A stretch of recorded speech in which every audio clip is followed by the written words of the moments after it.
If the gospel is not the way of salvation, it is not a way of salvation. And we're not just dogmatic about this, we are bulldogmatic about this. Are you ready to sink your teeth into Scripture and get a bulldog grip on its truth? Let's gnaw on some doctrine and get bulldogmatic. Here is your host.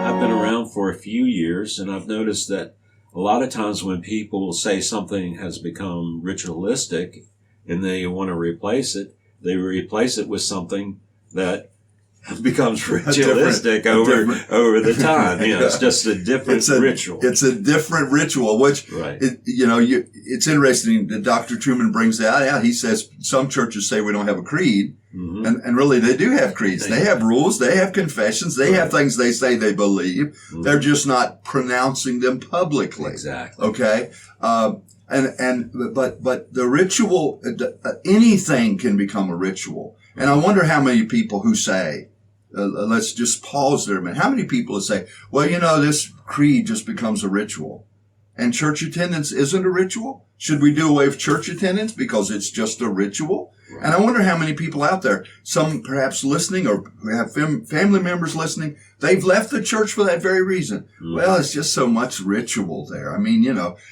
look, do you go to work every day? That's a ritual. Right. Do you brush your teeth every night before you go to bed? That's a ritual. Right. The idea that because something has a ritualistic tendency does not mean it has to become lifeless or meaningless. And certainly we should challenge ourselves to always think about what we're doing. But just to say, that's so much of a ritual. I just think that that person probably isn't thinking it through. Why does the pastor preach? That's so it's just such a ritual.